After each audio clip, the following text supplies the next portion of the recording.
Change will not come if we wait for some other person or some other time. We are the ones we've been waiting for.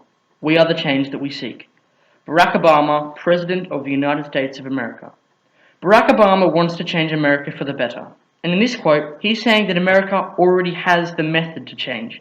It just needs everyone to realize that and work together to achieve this change it so desperately wants. Change is only one word. It takes under a second to say. However, if change is broken down into everything it means and everything it ever can mean, you would be speaking forever. Change is a process that is determined by no one and no thing. It happens to everyone, anywhere, and at any time. Change can occur in a variety of ways and can be monumental or minuscule. Change can be physical, mental, or even environmental. Change can be as insignificant as someone changing outfit, or can be as large as someone moving far away from home and starting their new life in the unknown. Many people are afraid of change and try to avoid it. However, change is inevitable and will happen whether you like it or not. Tamil, which is a small town on the south coast of New South Wales, Australia, near the popular beaches of Borley Point, has changed a lot over the last few hundred years. It has changed environmentally and physically, and the residents have changed both physically and mentally. Three of the largest events that have contributed to the change in Tamil over these last few hundred years are the sawmills acquiring new technology, the sawmill burning down, and the gantry getting destroyed. All of these events changed Tamil in different ways, some more than others, some in more horrific ways than others, but by the end of this speech, you will understand and know why these changes have made Tamil one of the most historically significant towns on the south coast of eastern Australia. Historically, Tamil is known for its timber and its sawmills that shape this wood into perfect, smooth planks by only bare hands. Only 70 years ago, loggers in Tamil were cutting down the local red cedar trees with axes and saws, and then spending hours of pure dedication and perseverance to cut and shape this timber into pristine planks, ready to be shipped off to different parts of Australia and to be used in the best of constructions. Loggers would spend hours a day, with blood, sweat and tears, cutting down the red cedar trees and shaping the logs at the sawmill. However, this all changed when chainsaws were introduced to Tamil around 1950.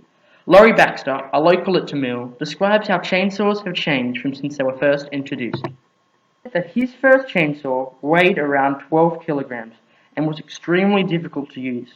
However, it was still much better than spending hours upon hours cutting down those enormous red cedars. Today, very efficient and cheap chainsaws can weigh under 5 kilograms.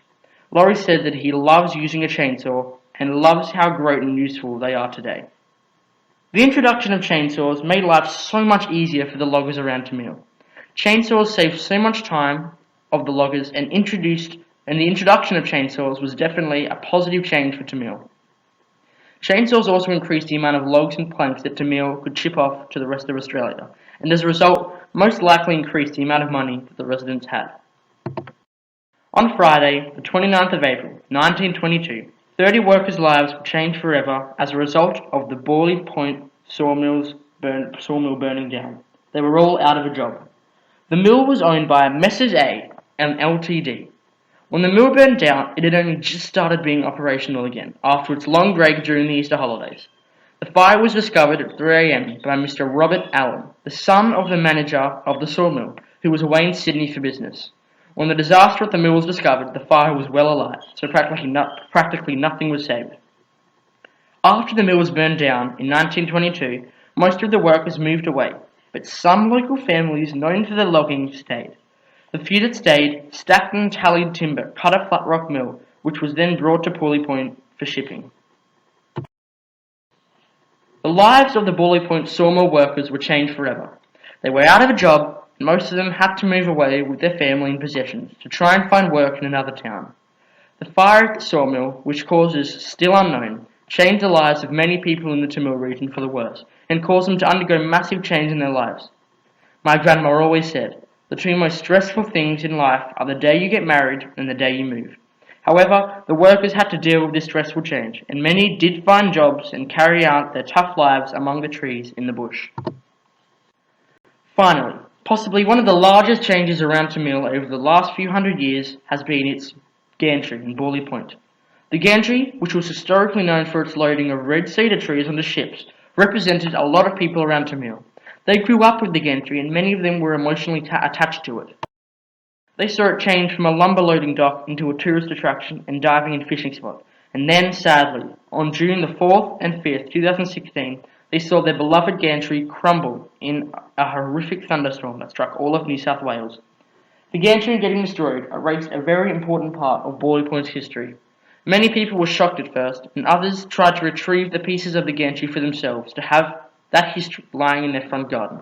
However, a lot of people were determined to get the gantry rebuilt. But not only that, many wanted the gantry to become an even larger tourist attraction and have signposts all around it and the surrounding bush. So when tourists did visit Borley Point, they would take a minute to appreciate the history of the gantry and the town it lies in, and understand all of Tamil's change and hardship through its buildings, environment and residents over the last few hundred years.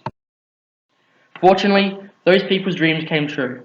Terry Snow, an extremely wealthy man and owner of Canberra Airport, saw the many articles throughout the newspapers and the heartbreaking stories of people's experiences of the gantry on its Facebook page. Fortunately for Borley Point and Tamil, Terry Snow agreed to fund the rebuilding of the gantry. Tamil and Borley Point really are wonderful places. The buildings, monuments, environment, and most importantly, the residents are absolutely incredible. Many of the local Tamil families whose relatives lived in Tamil hundreds of years ago should feel very proud of how far their little town has come. From what used to be a small, poor little village cutting and sawing and loading timber to what then became a very popular tourist attraction is absolutely phenomenal. We owe this to Tamil's past and present residents, whether they were white or black. These residents laid out the foundation for what is now one of the most historical areas on the south coast of Australia. It is these changes which have changed me. I didn't used to think Tamil was that amazing, but after studying this fascinating topic, I feel that I have changed for the better, and whenever I pass Tamil for the rest of my life, I will think and remember how hard people worked to change it from that poor little village to a historical town with wonderful monuments, buildings and residents. I will remember the change in Tamil.